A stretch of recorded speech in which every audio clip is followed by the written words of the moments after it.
दुसरा घ्यायचा. हा हे बाबा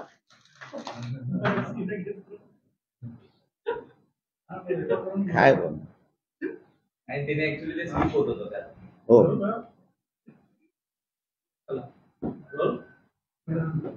कोण यायचं नाही ना.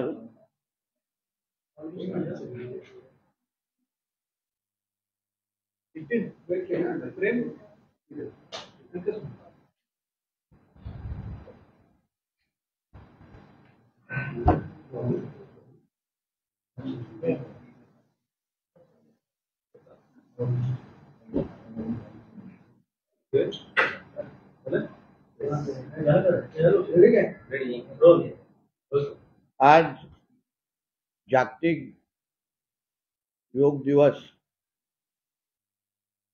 हा आपण भारताच्या कानकोपऱ्यात साजरा करत आहोत. देशाचे आदरणीय पंतप्रधान मोदीजींच्या माध्यमातून योगाचं महत्त्व हे आपल्याला ह्या दिवसाच्या माध्यमातून अजून अधोरेखित करण्याचा प्रयत्न त्यांनी वर्षानुवर्ष सुरू ठेवलेला आहे. आपल्या सगळ्यांचं आयुष्य आरोग्यदायी जावं आणि कुठल्याही व्यसनाच्या आधारे न जाता एक चांगलं आणि आरोग्यदायी जीवन आपण जगावं असा एक चांगला संदेश पंतप्रधान मोदीजींच्या माध्यमातून देशवासियांना दिला गेलेला आहे आणि त्या माध्यमातून हा योगा दिवस आपण साजरा करतोय. प्रत्येक क्षेत्रातला व्यक्ती कुठल्याही पक्षाचा असो तो हा योगा दिवस साजरा करत असताना आज आपल्याला दिसतोय. म्हणून ह्यासाठी जेवढे देशाचे पंतप्रधान आदरणीय मोदीजींचे आभार मानायला पाहिजे तेवढे कमीच आहे. आणि अशा पद्धतीने आपल्या आरोग्याची काळजी घेणारे अगर आपल्याकडे पंतप्रधान असतील, नेतृत्व असेल, तर त्यांच्या बाबतीमध्ये किंवा त्यांची तुलना देशी ब्रँडी बरोबर करणारे संजय राजाराम राऊत सारखे कार्टे यांच्या हे व्यसनाधीन किती झाले असतील किंवा चुकून ह्यांचा कुठलाही व्हिडिओ योगा करत असताना कधीही तुम्हाला दिसणार नाही, कारण का ह्यांची आसनच वेगळी आहेत.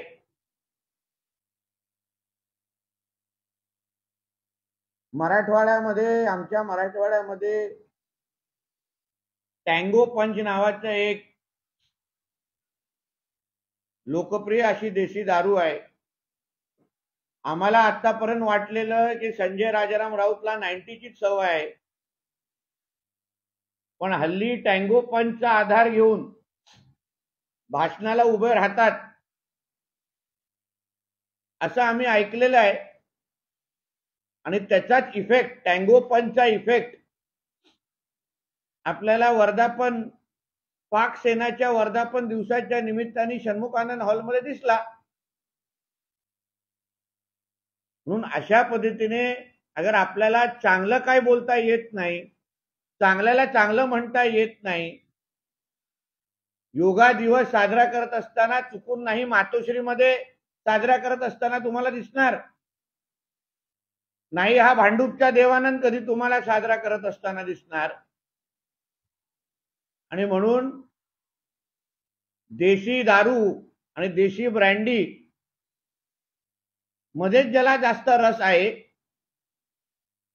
त्यांनी देशाच्या पंतप्रधानांवर बोलण्याची हिम्मत पण करू नये, एवढं मी आवर्जून या निमित्ताने सांगेन.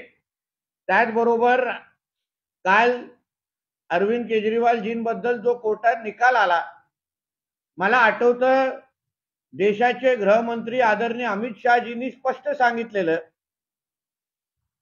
एका इंटरव्ह्यू मध्ये मी पाहिलं की ईडी आणि सीबीआय बद्दल जे आमचे विरोधक जे आरोप आमच्यावर सातत्याने करतात की हे ईडी आणि सीबीआयचा दुरुपयोग करतात, पण अमित शहाजींनी तिथे स्पष्ट केलेलं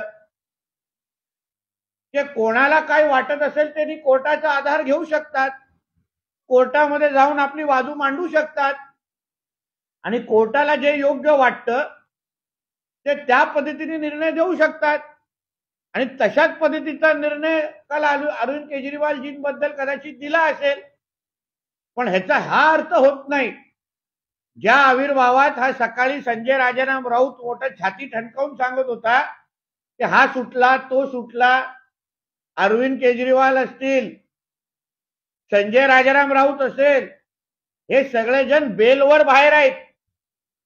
यांच्या त्या आरोपांवरून सुटका झालेला नाही, तारखांवर अजूनही जायला लागतं, बेलचे कंडिशन असतात, ते कंडिशन टाकून ह्यांना बाहेर पाठवलेलं आहे.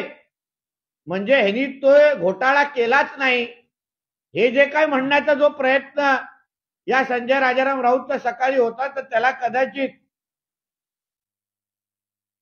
न्यायाचा किंवा कायद्याचा कमी अभ्यास असेल 90च्या आणि टँगो पंचच्या इफेक्टमुळे. म्हणून त्याला सांगेन की बेल वर बाहेर असणं आणि सुटका होणं याच्या जमीन आसमानचा फरक आहे. ते पहिलं समजून घ्या आणि मगच आपलं थोबाड या ईडी सीबीआय आणि या सगळ्या बाबतीमध्ये उघडा. धन्यवाद. अरविंद केजरीवाल यांच्याबद्दल बोलताना संजय राऊत असे म्हणाले की देशामध्ये गेल्या काही वर्षात दोबाऱ्याचा खेळ सुरू झालाय आणि ईडी सीबीआय हे सरकारच्या तालावर नाचतात. आता तरी यांनी ईडी आणि सीबीआय या प्रकरणातून बोध घेणारे शहाणावं. काय शान, मी तेच तर तुम्हाला आता म्हटलं, ते बेलवर बाहेर येणं म्हणजे तो घोटाळा मी केलाच नाही असं कुठेही सिद्ध होत नाही. आज पण दारू घोटाळ्यासंदर्भात अरविंद केजरीवालच्या ना कोर्टात जाऊन तारखांवर हजर राहायला लागेल. खिचडी घोटाळा आणि पत्राचालच्या घोटाळ्यामध्ये संजय राजाराम राऊत आज पण तारखांवर जातो. म्हणजे बेल मिळणं म्हणजे काय तुम्ही त्या आरोपांवर सुटका होण्यासारखं नाहीये. म्हणून जो आमच्यावर वारंवार जो आरोप होतोय ते ईडी सीबीआय वापरतात, म्हणजे मग कोर्टातून मग तुम्हाला आधार मिळतोय ना, मग कशाला आमच्यावर आरोप करण्याची हिंमत करतायत. तुमची अगर बाजू सत्य असेल तो कोर्ट ऐकून घेईल. शिवसेनेचा मेळावा झाला, त्या मेळाव्यामध्ये रामदास कदमांनी भाजपवर काही आरोप केले. भाजपचा शिवसेनेमध्ये हस्तक्षेप वाटतोय आणि हा हस्तक्षेप आता थांबवला पाहिजे अशी मागणी त्यांनी थेट जाहीर मंचावरून एकनाथ शिंदे केली. बघा असं आहे, महायुतीच्या कुठल्याही नेत्यांनी काही बोललं तर ते आम्ही महायुतीचे जे आमचे वरिष्ठ नेते जेव्हा बसतील तर त्याबद्दल आम्ही चर्चा करू आणि मार्ग काढू. त्याबद्दल मीडियामध्ये बोलून आपल्याशी आपल्या समोर आरेला कार्य करून आम्हाला आपल्या सगळ्यांची टीआरपी वाढवण्यामध्ये काही रस नाही. आम्हाला जे बोलायचं आहे, आम्हाला जे व्यक्त व्हायचं आहे ते आमच्या महायुतीच्या समन्वय बैठकीमध्ये करू. आरोप करताना पाहायला मिळत आहे, रवींद्र चव्हाणांवर पण आरोप करताना ते पाहायला मिळत आहे. निलेश राणे आणि रवींद्र चव्हाण यांचे पण आपण द्वंद्व पाहिले होते, संघर्ष पाहिला होता. कुठला संघर्ष नाही बाबा, हे घडवलेले तुमच्या लोकांचे विषय आहेत. रवी चव्हाण साहेब हे आमच्या घरचा एक व्यक्ती आहे, कोणाचा संघर्ष नाही. तुम्ही कुठल्याही बद्दल आपलं मत व्यक्त करणं म्हणजे संघर्ष होत नाही. आणि रवी चव्हाण साहेबांसारखा संघटनेचा जुडलेला माणूस हा कोणालाही त्रास देतो तर त्यांच्यामुळे कोणाला त्रास आहे असं काही आम्हाला मान्य नाहीये. जे जे बोलतायत, हा उदाहरण आता मी रामदास कदमजींबद्दल तुम्ही उल्लेख केलेला, बॉल कुठे दुसरीकडेच तुम्ही घेऊन गेलात. हा असा विषय नाहीये, जे आहे चर्चा आहे. आणि रवी चव्हाण साहेबांबद्दलची रवी चव्हाण साहेब कोणाला कुठे कुठे मदत करतात हे चांगल्या पद्धतीने सगळ्यांना माहिती आहे आणि आम्हाला सगळ्या गोष्टीची जाणीव आहे. म्हणून चांगल्या माणसाची बदनामी नको आणि उगाच ह्याच्यात मिठाचा खडा नको, एवढंच मी सांगितलं.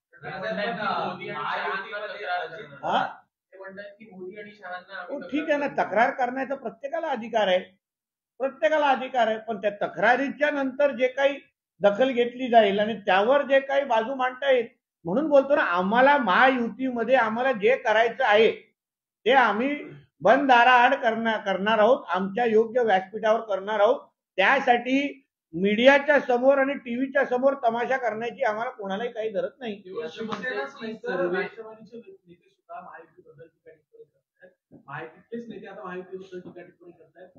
विधानसभेच्या अनुषंगाने जागांची मागणी केली जाते, त्यामुळे लोकसभेच्या निकालानंतर कुठेतरी महायुतीमध्ये अस्वस्थ काय आहे, कारण का तुम्हाला महायुतीबद्दल आम्हाला अगर तुम्ही आमच्या पत्रकार परिषदेमध्ये प्रश्न विचारत राहाल तर आम्हाला त्याबद्दलची उत्तर द्यायला लागतात. नाहीतर आम्हाला राज्याचे प्रगतीबद्दल, विकासाबद्दल, राज्याच्या महत्वाच्या प्रश्नाबद्दल अगर प्रश्न विचारले गेले तर आम्ही त्याच्यावर उत्तर देऊ. तर ह्याचं श्रेय आमच्या मीडियातल्या मित्रांना दिलं पाहिजे. अजित पवार यांच्या अनुषंगाने आपण पाहतोय की कदम साहेब बोलले थोडे उशीर झाला असता तरी चाललं असतं. बघा रामदास कदमजी, खतखत बाहेर येते का? रामदास कदमजी हा राज्याचे हे ज्येष्ठ नेते आहेत. त्यांनी अगर काही गोष्टी व्यक्त केल्या असतील, मग राष्ट्रवादी बद्दल असेल, भारतीय जनता पक्षाबद्दल असेल, आमचे वरिष्ठ त्यांच्या बरोबर बोलतील आणि त्याच्यावर तोडगा काढतील. पण त्याच्यावर त्या एकता कपूरची सास भी कही बहू है असे सिरीज चालवण्याची गरज नाही 100 एपिसोडची. ते म्हणते की सर्वे करायला ते म्हणते जे पंकजाताईंना राज्यसभेवरती घ्या अशी मागणी बघा असे कुठली त्यासोबत महाराष्ट्रातल्या नेत्यांनी सुद्धा केंद्राकडे अशी विनंती केल्याचं कळतंय. बघा अशी विनंती केली असेल तर करणाऱ्या लोकांना विनंती करण्याचा म्हणजे हक्क आहे. विनंतीची दखल घ्यावी की नाही घ्यावी हे आमचे केंद्रीय पातळीवरचे लोक बघून घेतील. त्याच्यावर आपण बोलणं बरोबर नाही. रामदासनं असं देखील म्हटले की सर्वे करायला उशीर केला आणि जे सर्वे झाले त्याच्यामुळे आम्हाला उमेदवार बदलावे लागले. त्याचा कुठेतरी आम्हाला फटका बसला. 4 ते 5 जागा अजून देखील आमच्या निवडून आल्या असतील. बघा रामदास कदमजी राज्याचे विरोधी पक्षनेते राहिलेले आहेत, ज्येष्ठ मंत्री राहिलेले आहेत. अगर त्यांनी काही सूचना केल्या असतील, काही खतखत व्यक्त केली असतील तर त्याचा आदरच करायला पाहिजे. पण ह्याबद्दलचं उत्तर, ह्याबद्दलची आमच्या लोकांची भूमिका ही मीडियाच्या समोर न बोलता हे आम्ही महायुतीच्या व्यासपीठावर एक दुसऱ्याची बोलू. चुकीच्या पद्धतीनं सत्तेचा गैरवापर करून जर सर्टिफिकेट दिले गेले असतील तर त्याची चौकशी व्हावी आणि ओबीसीच्या आरक्षणाच्या संदर्भात जे काही आंदोलन सुरू आहे तिथे राज्याच्या प्रमुखांनी भेट द्यावी अशी मागणी पंकजा मुंडेंनी. योग्य मागणी. जसं मराठा समाजाच्या काळात जरांगे पाटलांचं जेव्हा आंदोलन सुरू होतं तेव्हा सन्माननीय मुख्यमंत्री साहेब स्वतः तिथे गेले होते.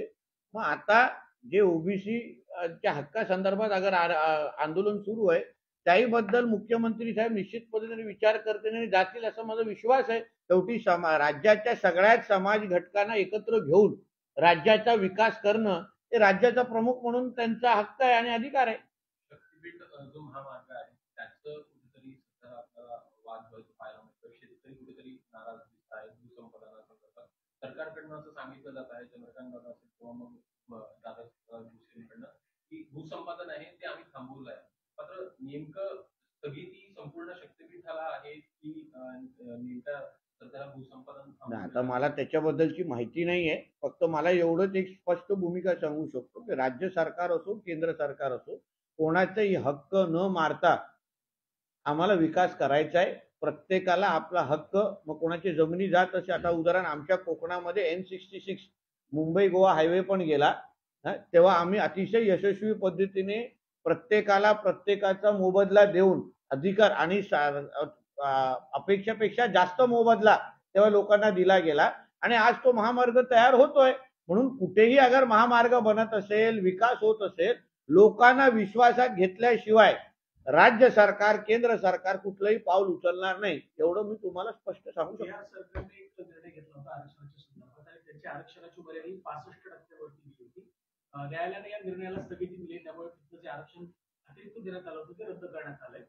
तशाच प्रकारचं 50% वरचं आरक्षण महाराष्ट्रात सुद्धा देण्यात आलं. कुठेतरी या निर्णयाचा सुद्धा पुनर्विचार होऊ शकतो. हे लक्षात घ्या, कुठल्या अटींच्या खाली ते कोर्टाने निर्णय घेतला तो कोर्टाच्या निर्णयाचा अभ्यास पहिला आपल्याला करायला पाहिजे. उगाच आपण त्याबद्दल बोलून बिहारची परिस्थिती वेगळी आहे, महाराष्ट्राची परिस्थिती वेगळी आहे, तामिळनाडूची परिस्थिती वेगळी होती. म्हणून मला असं वाटतं की त्या जजमेंटचा पहिला अभ्यास केल्यानंतरच भूमिका मांडावी असा मताचं मी आहे. यावरतीच बावनकुळे जी असं म्हणतायत की 50% वर जेव्हा आरक्षण जातं ते कोर्टात टिकत नाही. बिहारचं त्यामुळे टिकत नाही. तर महाराष्ट्राचं आता सध्या तरी 50% वर गेलेलं आहे. इकडे सरकार प्रयत्न करते प्रदेशाध्यक्ष अशा प्रकारचं. ठीक आहे ना, आमच्या प्रदेशाध्यक्षांची ती भूमिका असेल, त्यांचा त्याच्याबद्दलचा अभ्यास असेल आणि राज्य सरकारमधल्या तज्ज्ञ लोकांचा एक भूमिका असेल. शेवटी सगळ्या लोकांना एकत्र आणून कुठल्याही त्या आरक्षणाला गालबोट लागता कामा नये एवढी काळजी आम्ही घेतली पाहिजे. एवढी भूमिकेची आम्ही लोक आहोत. तर अटल सेतूवरती नवी मुंबईकडे जो एक्झिट आहे तिकडचा रस्ता खचलेला गेला पण भेगा पडल्या पहिल्याच पावसामध्ये अशा प्रकारची परिस्थिती झाली आहे. तुम्ही पाहणी करणार का काय नक्की तुमच्याकडे असं काय झालं असेल तर योग्य डिपार्टमेंटशी बोलून लोकांची गैरसोय होऊ नये त्याच्याबद्दलची काळजी आम्ही निश्चित पद्धतीने घेऊ. वाढवण बंदराला मान्यता देण्यात आली आहे 76,000 कोटींचा प्रकल्प आहे 60 वर्षापासून होती. मी आता विकास प्रकल्पाबद्दल म्हणत होता या निर्णयाकडे कसं बघता? कौतुक करण्यासारखी गोष्ट आहे.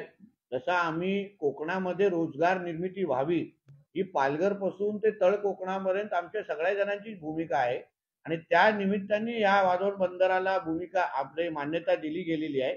आता आमची अपेक्षा आहे की लवकरच आमच्या तळ कोकणामध्ये येणाऱ्या ग्रीन रिफायनरी संदर्भात पण सकारात्मक पावलं उचलली जावी आणि तिथे पण तो प्रकल्प सुरू व्हावा अशा पद्धतीच्या प्रयत्नामध्ये आम्ही लोक आहोत.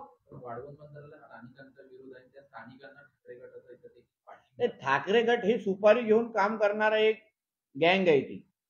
आता सकाळी मी ऐकलं संजय राजाराम राऊत काहीतरी कोयता गँग हे मंत्रालयाचं बोलतात. मग त्याच्या मातोश्री मधल्या गांजा गँगला कधी बंद करणार तो? आणि म्हणून मला त्याला असं म्हणणं आहे की उभाटा हे कसं सुपारी घेऊन प्रकल्पांना विरोध करतं आणि त्यांची ती भूमिका लोकांना पटली नाही म्हणून आज पालघरचा खासदार हा भारतीय जनता पक्षाचा आहे आणि मोठ्या ताकदीने निवडून आमचे डॉक्टर सावरा आलेले आहेत. म्हणून उभाटाची ती भूमिका लोकांना मान्य नव्हती म्हणून लोकांनी त्यांनी त्यांचा उमेदवार नाकारला आणि आमचा निवडून दिला. आणि ज्या भूमिकेवर आम्ही निवडणूक लढलो, मुद्द्यांवर निवडणूक लढलो, त्याच्यामुळे तर आम्हाला आता लोकांना पाहिजे ते द्यायला पाहिजे. जसं इथे वाढवण बंदरला मान्यता दिली तसंच रोजगार निर्मितीसाठी आमच्या सिंधुदुर्ग रत्नागिरीमध्ये लवकरच रिफायनरी प्रकल्प यावा त्या दृष्टीकोन आम्ही पावलं उचलणार. अमित शहाची भेट एकनाथ खडसेंनी घेतली आहे. समजायचं का लवकर पक्षप्रवेश आता तरी होईल? आता मी दिल्लीला एक हॉटलाईन कॉल करतो आणि जे उत्तर येईल ते तुला सांगतो. आपल्या नेरिमन पॉइंट मध्ये बसून दिल्लीला हॉटलाईन कॉल करतो. मंत्रिमंडळ विस्तार लवकरच होईल असं कळतंय. माझ्या गळ्यात आता चेन पण नाही हो. म्हणून जे प्रश्न आपल्या चौकटीच्या बाहेरचे आहेत ते विचारून उपयोग नाही. म्हणून मला असं वाटतं की जे होईल ते राज्याच्या हितातच होईल. वारंवार तुमच्या नावाची चर्चा होत असते यावेळेला तरी बघा एक लक्षात घ्या, जे प्रश्न तुम्ही सागर बंगल्याला विचारलं पाहिजे, वर्षा बंगल्याला विचारलं पाहिजे ते नेरिमन पॉइंटला या ऑफिसमध्ये विचारू नका असं मुद्दा आहे.